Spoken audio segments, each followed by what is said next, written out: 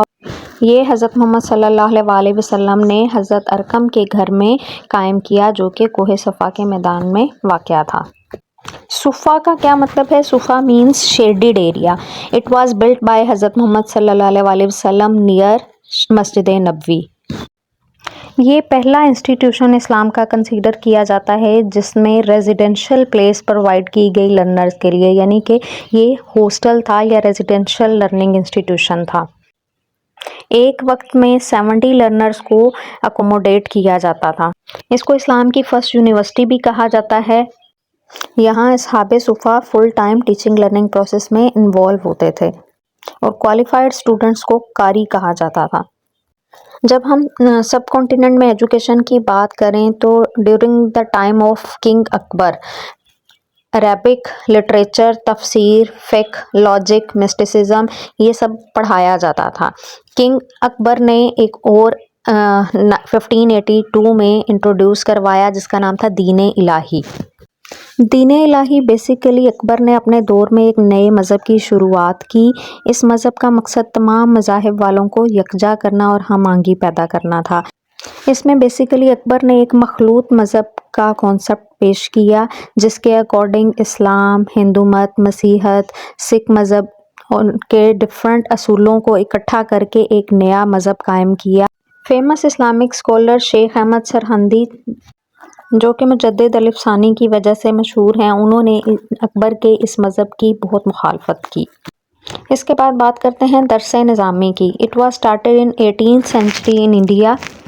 ملا نظام الدین سیلوی اس کے فاؤنڈر تھے جو کہ شاہ ولی اللہ کے کنٹمپریری تھے۔ درس نظامی 8 سال کا کورس تھا اور یہ بادشاہ ہمایوں کے دور میں سٹارٹ ہوا۔ رسم بسم اللہ کیا تھی؟ 4 سال 4 ماہ اور 4 دن کی ایج میں بچے کو اس کے ٹیچر کے پاس لے کے جایا جاتا تھا، سب رشتہ داروں اور قریبی لوگوں کی موجودگی میں۔ ٹیچر اس بچے کو بسم اللہ اور سورہ الگ کی شروع کی آیات اور سورہ فاتحہ کی آیات سکھاتا تھا، اس کو کہتے تھے رسم بسم اللہ۔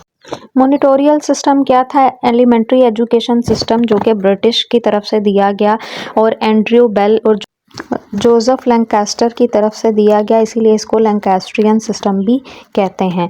یہ 19th century تک بہت فیمس رہا۔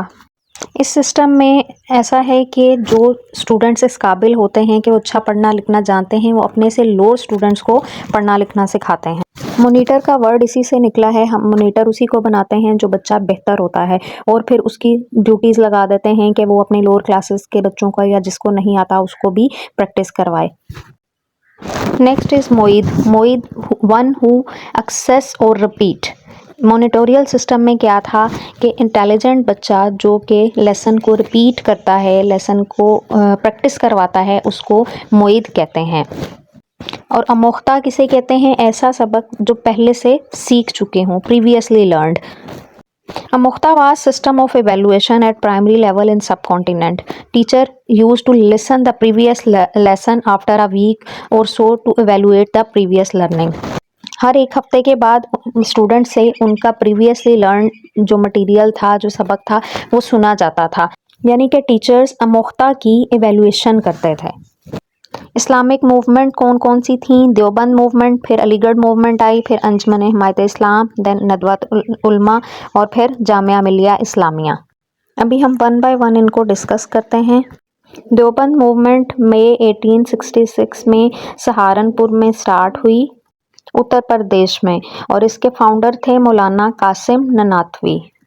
خود قاسم نناتوی مولانا مملوک کے اسٹوڈنٹ تھے جو کہ شاہ ولی اللہ کے فالوور تھے، ان کی ٹیچنگ سے امپریس تھے، اسی لیے دیوبند موومنٹ بھی کنٹینیوٹی نظر آئی شاہ ولی اللہ کی آئیڈیالوجی کی۔ اس کے فرسٹ ہیڈ تھے مولانا محمد یعقوب نناتوی۔ مولانا قاسم نناتوی تھے فاؤنڈر اور مولانا محمد یعقوب نناتوی فرسٹ ہیڈ تھے۔ اس میں آپ کو ڈفرینس رکھنا ہے. فرسٹ اسٹوڈنٹ تھے مولانا محمود الحسن اور اس کا آبجیکٹو تھا ریوائول آف ریلیجیس اسپرٹ.